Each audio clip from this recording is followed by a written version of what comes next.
ABC 27's investigative reporter Katie LaGrone shows you which districts are experiencing the biggest drops and the dire situation it's causing for some of those districts.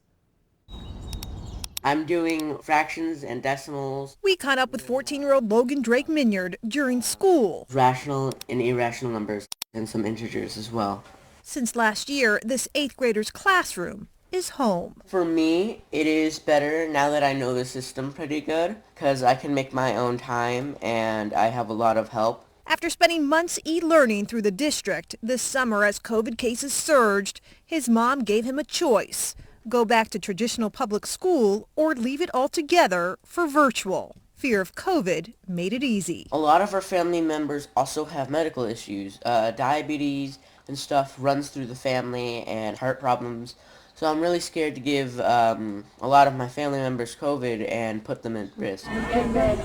Logan is one of thousands of Florida students who this year have dropped out of traditional public school. In fact, early numbers suggest while smaller school districts are starting to rebound or even increase its student enrollment this year, the state's top districts are struggling, losing students to alternatives, including virtual, charter, and private schools. We all expected to go back to this school year in a more normal way, and it didn't happen. Andrew Spar leads the state's teachers union and explains why enrollment matters. Districts budget to make sure that they have the resources for the children who show up. And so if more children show up, it creates a strain, and if fewer children show up, it creates a budgetary issue. In Orange County, the state's 4th largest school district, student enrollment in traditional public school is down nearly 2% since 2019.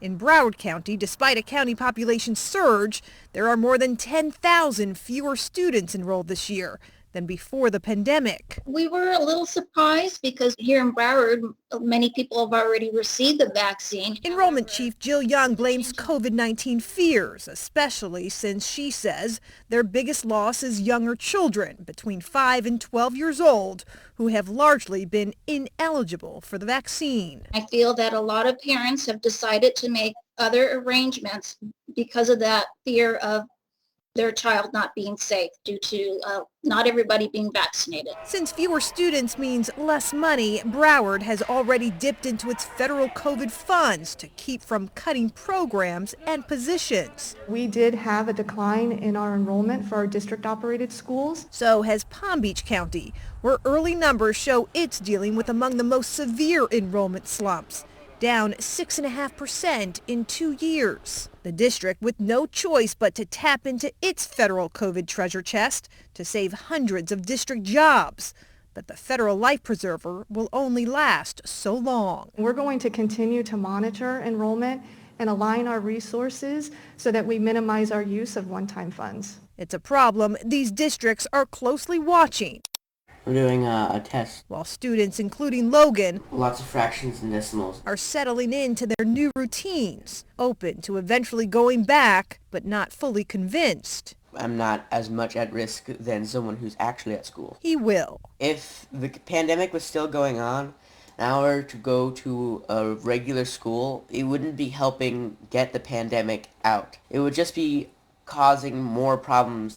Also included in these lower enrollment counts, students districts can't locate. Broward tells us they've literally thousands of students that have gone missing.